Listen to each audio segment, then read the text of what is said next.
3, top. Amiral, mesdames et messieurs les officiers, mesdames et messieurs, je vous remercie d'être venus jusqu'ici, à pied pour la plupart. L'ascenseur aussi d'ailleurs, étant réservé aux plus anciens. Vous tenez dès lors à marquer le coup, ou le nez si vous préférez, en vous présentant un livre. Saviez-vous que pour que présentation devienne présent, il ne suffit que d'un suffixe retiré? C'est donc en jouant sur les mots que je tenterai de transformer ce discours, en cadeau. Et s'il n'est matériel ni n'est maternel, j'espère que ce cadeau sera tout de même nourrissant, vous saurez. Notre bouquin, donc, a été conseillé par quelqu'un, qu'il ne faut pas confondre avec les Mongols. Quelqu'un que vous connaissez tous. À l'école navale, ni même les ignares n'ignorent son nom. Son charisme n'a d'égal que ce que Caris a de gueule, c'est-à-dire rien du tout. Il s'agit bien sûr de notre amiral. Ami, le pas, je te vois déjà froncer les sourcils et penser, quel est donc ce livre jurassique? Alors même que le livre ne peut pas être jurassique, puisque l'alcool est interdit par la chrasse. Au contraire, ce livre, étant écrit par des élèves, vous ressemble, vous rassemble, ou encore vous ressemble, comme diraient nos amis saoudiens. Je traite des bords, non adage des bordages, mais ceux qui nous entourent. Des bords de mer, pour ainsi dire. Bords de mer qui ne sont pas borderline, car la côte est au-dessus de la ceinture. Plus précisément, ce livre est une ode à la mer. Évidemment, je ne parle pas de la mer Méditerranée, plutôt de la mer de l'île aux morts, Méditerranée par certains tout de même. Nul besoin d'être cap ou saint pour découvrir le capucin, la pointe de Pénir, bien que le Pénir ait plus d'un, ou la chapelle de Trégarvan, qui n'a de Trégarvan que le nom. Osez donc vous lancer dans la lecture de ce livre passionnant et passionneux. Vous aimerez alors votre petit bout de terre comme on aime un petit bout de femme. En effet, la presqu'île est presqu'elle, avec ses formes canons et ses canons conformes. Enfin bref, à défaut d'être pris pour con, vous m'avez tous compris. Il s'agit de Amer en presqu'île de Crozon. Certes, amiral, vous nous l'avez déjà vendu 2 fois, mais le proverbe n'est jamais sans 3. Proverbe finalement tout à fait farfelu, puisque 2 fois, à 3, on prend plus de 841 km. J'espère, messieurs, j'espère, mesdames, après tout la langue française doit être inclusive, que cette présentation vous a plu et que vous avez mordu à la leçon. Notez que quand on mord, on a envie de lire, alors que quand on meurt, on n'est pas envie du tout. Je vous remercie. Amiral, commandant, messieurs les jurés, mesdames et messieurs, j'ai beaucoup d'esprit. Je voulais vous parler d'un beau livre de combat en mer, une pièce de théâtre grandiose qui se termine en 25. Et puis j'ai repensé à ce petit livre d'utilité publique, qui gagnerait selon moi à être diffusé massivement, y compris dans les murs de cette école. Que faire des cons de Maxime Robert? Les cons sont partout. Leur concentration parmi nos concitoyens est telle que vous avez sans doute déjà été confrontés à l'un d'entre eux ce matin. Certains conditionnels sont peut-être partie de votre famille. Peut-être avez-vous de nouveau été contraints de passer Noël avec eux, souriant bêtement à la contre-pied facile. C'est à contre-cœur que vous avez de nouveau renoncé à la vie. Alors comment contrer les cons? Vaste programme. Pour reprendre un trait bien connu, il faudrait construire des acides de cons, mais imaginez un peu la taille des bâtiments. Il se cache partout. Le sous-titre nous le rappelle. Que faire des cons pour ne pas en rester un soi-même? Eh ouais. Bon, faites pas cette mine déconfite, consolez-vous. Je vous le confesse, j'ai un temps moi-même été convaincu que réussir un concours convoité rendait inconcevable de se perdre parmi les cons. Vous imaginez la déconvenue. Alors peut-on confiner les conneries? C'est un peu délicat. C'est même contrariant, parce que les cons sont dotés d'un véritable instinct de conservation. Il faut les comprendre. Il s'agit là de la continuité, de la conservation, de leur contrôle sur la société. C'est un subtil, d'une très grande complexité. Rien n'est laissé au hasard dans un univers des plus concurrentiels. Heureusement pour eux, c'est contagieux. Un simple contact répété avec l'un d'entre eux, et vous voilà con. Par conséquent, le meilleur conseil reste encore de les contourner, mais ce n'est pas évident. Certains cons connus et reconnus viennent ici nous donner des conférences. D'autres sont plus faciles à éviter. Ils travaillent sur base, reconnaissables d'assez loin, complètement conditionnés par leur emploi, en rien de personnel envers nos amis de la gendarmerie. Et il me faut conclure. Ce petit livre, conseillé sans aucune arrière-pensée, j'en suis certain, par mes proches, sort des discours convenus et nous livre de manière concise quelques conseils pour mieux cerner le problème avant de lâcher avec consternation. Quel con! Je vous remercie. Amiral, mesdames et messieurs les officiers, mesdames et messieurs les officiers mariniers, messieurs et mesdames des cours et métiers du marin, les permanents et les civils de la défense, les TICO, les élèves des promotions 2019 et 2020 de l'école navale, que j'appellerai à la fin EN19, EN20, afin de gagner du temps. Si je suis ici aujourd'hui, c'est pour faire de la pub, pour faire la promotion du livre de talent, un livre de talent, non pas écrit par Monsieur Talent, MDR, non, écrit par des talents. Ils sont là parmi vous, dans cette salle. Alors c'est un fait, ce livre, c'est un monument, une bombe. Un monument dont chaque pierre, miracle d'orfèvrerie, assemblée, cimentée par la sueur, assemblée par des hommes de la résilience, ont donné naissance au livre Graines d'écume. Alors là, vous me direz, oui, aspirant la plane, ça fait déjà une minute que vous nous parlez, on ne sait pas ce qu'il y a dedans, déjà le titre est un peu claqué. Alors oui, certes, on va le changer, mais laissez-moi plutôt vous dire toutes les bonnes raisons de le lire. Premièrement, parce que je vous en supplie. Deuxièmement, parce que ça fait classe. Projetez-vous dans 10 ans, un mari, une femme, 3 petits mousquetaires partout et une bibliothèque. La fameuse bibliothèque de l'officier de marine cultivé. Et bien croyez-moi ou non, mais sans ce livre sur cette étagère, et ben on vous verra plus souvent faire l'appel des élèves sanctionnés de la faction de service au BSC Bord que prendre votre carte dans le bluff d'Aden sur le porte-avions de nouvelle génération. Si c'était vous, je ne prendrais pas le risque. Alors vous me direz encore, oui, aspirant la plane, vous êtes des bordages, nous sommes des bordages, que voulez-vous qu'on apprenne de ce livre? Et là encore, je me surprendrai en vous énumérant la liste d'auteurs de renom, tels que Sylvain Tesson, Patrice Franceschi, Emmanuel Macron, oui, Emmanuel Macron, qui ont choisi sans aucune contrainte d'écrire leurs pensées dans ce qu'ils ont fait être le concours 2021. Oui, ce livre a réponse à tout. Son seul défaut, peut-être, s'il en existe un, c'est qu'il n'est pas écrit. Mais rassurez-vous, ce n'est qu'une bombe à retardement. Je vous remercie. Si je me trouve devant vous aujourd'hui, c'est pour vous présenter un livre magnifique. Écrit en 1973 par Pierre Sabat, il est peu à peu et injustement tombé dans l'oubli après avoir connu ses heures de gloire. Mon ambition avec vous aujourd'hui est de lui rendre ses lettres de noblesse. Il traite d'un sujet qui, je le sais, peut paraître pour certains d'entre vous inapproprié, si ce n'est même totalement malvenu, mais de grâce, ne soyez pas trop sévères et laissez-moi vous en compter les mérites. Cet ouvrage présente le triple avantage rare dans le monde du livre d'être tout à la fois un livre d'art, un livre pratique, car il a avant tout vocation à développer vos sens et votre dextérité, et enfin, un livre de passionné. Ce livre n'est ni plus ni moins que le guide de la pipe. Ouvrage aussi théorique que pratique, il est richement illustré et agrémenté de multiples anecdotes croustillantes qui rendent sa lecture particulièrement vivante et dynamique. Car oui, on ne lit pas ce livre, on le vit. Il nous livre ses secrets, ses recettes, confirmées par des années de pratique.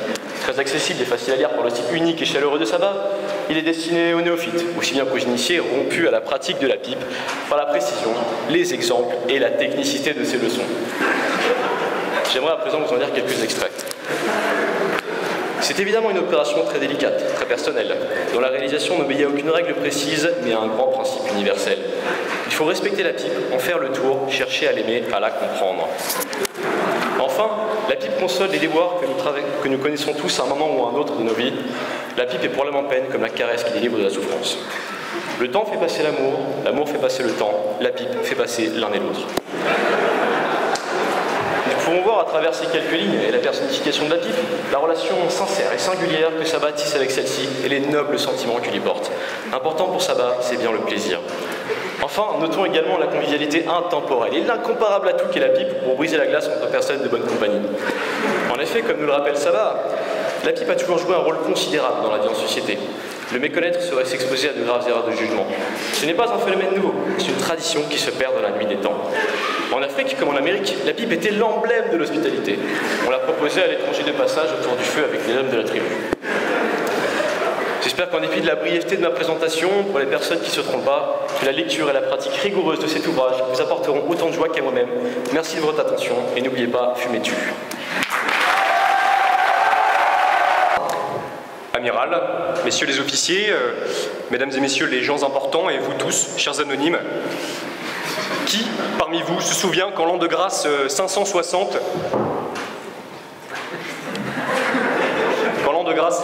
Childebert II, alors roi d'Austrasie occidentale, mourait empoisonné, laissant ses deux fils se partager son immense royaume.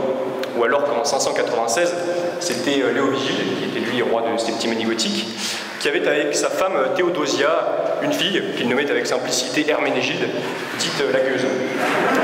Autant de faits fondateurs de l'histoire de notre beau pays, et malheureusement sombrés dans les abysses de l'oubli, remplacés dans la mémoire collective par des faits bien plus intéressants, comme les résultats de la Ligue 1 ou les prestations folkloriques de Bilal Hassani à l'Eurovision.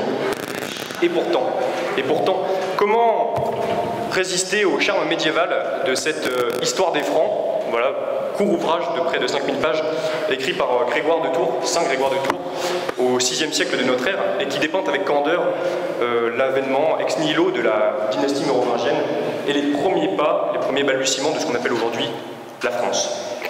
Comment ne pas être séduit par cette époque franque, sombre et austère, où il paraissait normal à tout un chacun de prendre les biens de son voisin dès lors qu'on était plus fort que lui, où on devenait tout de suite plus respectable dès lors qu'on portait une grande barbe et une immense hache, où on pouvait aussi sans complexe briser le crâne d'un de ses soldats d'un grand coup de francisque, comme ceci, tchac, sans autre explication que souviens-toi du vase de Soissons. Une époque donc où il faisait froid, où les gens ne connaissaient pas la brosse à dents, où l'espérance de vie à la naissance ne dépassait pas 12 ans, il faut le savoir. Et en fait, il y avait quand même quelques avantages, puisqu'on ne pouvait pas imposer de confinement, les gens vivaient déjà dans la forêt tels des bêtes, et d'ailleurs l'urgence sanitaire n'était pas là, hein, il ne s'agissait pas d'imposer le masque aux gens au quotidien, il s'agissait simplement de leur imposer une douche à l'année, et c'était déjà une bonne chose.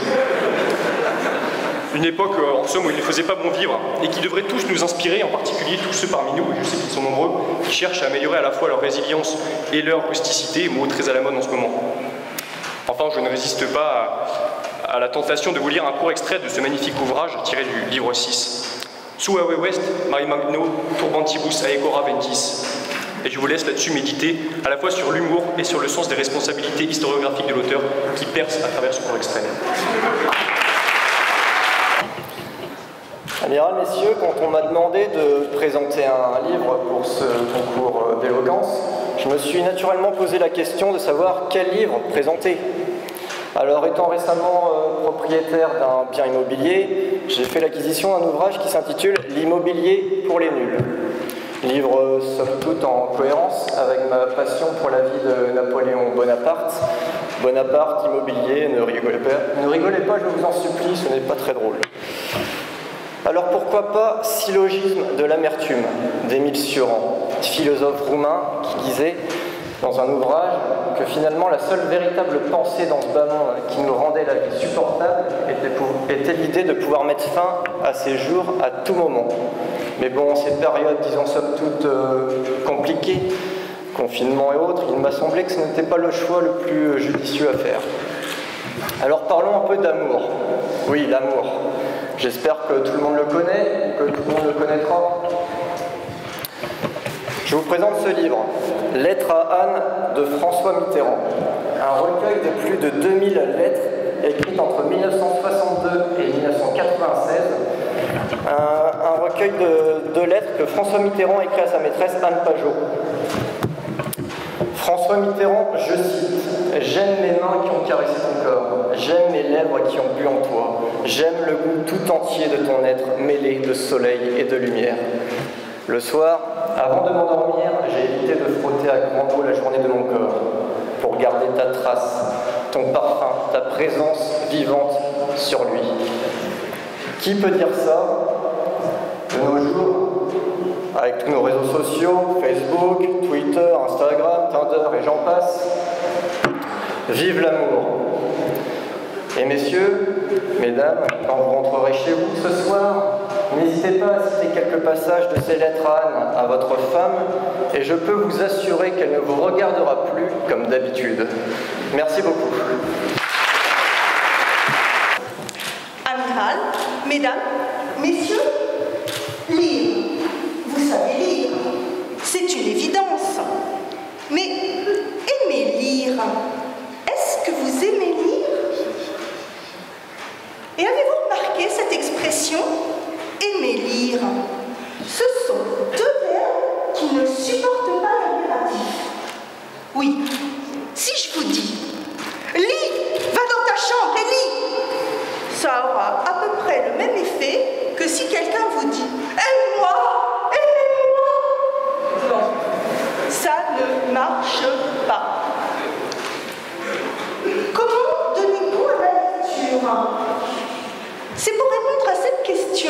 j'ai eu envie de vous proposer un essai de Daniel Pénac.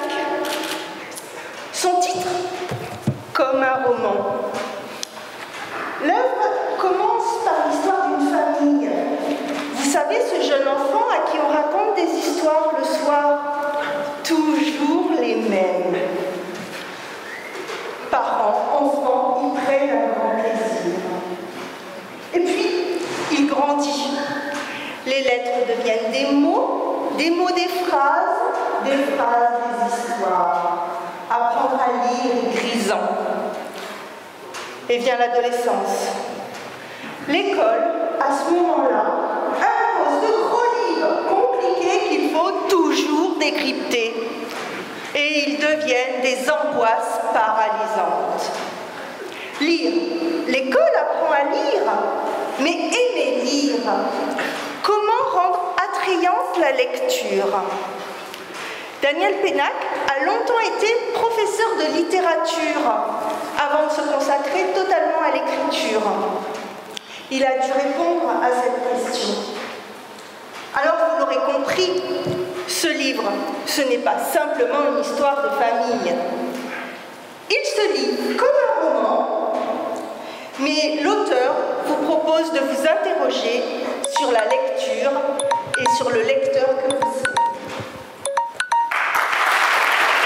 Amiral, mesdames et messieurs les officiers, mesdames et messieurs, aujourd'hui devant vous, j'ai choisi de vous présenter une autobiographie. Car une autobiographie, c'est l'histoire d'une vie. Une vie, c'est l'histoire d'une personne. C'est ce qu'il a défini. C'est ce qu'il a défini dans sa singularité et dans son être. C'est pourquoi j'ai choisi la biographie d'une personne qui m'a particulièrement touché. Une femme qui s'est élevée jusqu'au sommet de la gloire. D'une enfance humble à aujourd'hui entrepreneur. Beaucoup d'entre vous la connaissent sans le savoir. Vous l'avez vu en 2014 dans les Marseillais à Rio, les Ch'tis vs les Marseillais en Thaïlande, les Ch'tis vs les Marseillais la revanche, le très palpitant les Marseillais South America, et sans oublier la très célèbre saga des Marseillais vs le reste du monde, que je ne ferai pas amiral l'affront de vous présenter. Dans son livre, C'est tout moi, Jessica Thévenin, née le 26 décembre 1989 à Tarascon, Jess pour les intimes, nous livre le récit de sa vie palpitante. Elle nous explique comment elle a utilisé son intelligence peu commune pour affronter les épreuves que la vie lui a tendues. Car oui, cette femme a des amis, mais également des ennemis. Et pas des moindres. On peut citer en exemple Nabila Benatia. Cependant, ce livre n'est pas que noir. Il nous conte également les belles histoires d'amour que la jeune femme a vécues. Sa longue romance de 4h43 avec Julien Tanti, son flirt de 1 heure avec Simon, qui déboucha même sur un pré-couple au bout de 2 heures. Mais ne vous y trompez pas, une telle implication, une telle profondeur sentimentale a parfois coûté au cœur de la jeune femme, qui a malheureusement choisi de s'exiler à Dubaï pour se faire un max de thunes, pour se ressourcer et se recentrer sur elle-même. Ainsi, c'est donc avec la plus profondeur sentimentale de mes sentiments que je vous incite à lire ce livre. Enfin, je terminerai par une citation de cette grande femme. J'ai beau ne pas avoir inventé le fil à couper l'eau chaude, je suis fraîche à faire chavirer un chameau. J'ai décidé de vous présenter un livre qui soit une illustration du discours présenté par le chef d'état-major de la marine en ces lieux il y a quelque temps. Et plus encore, un livre qui soit un condensé des savoirs dispensés dans cette école.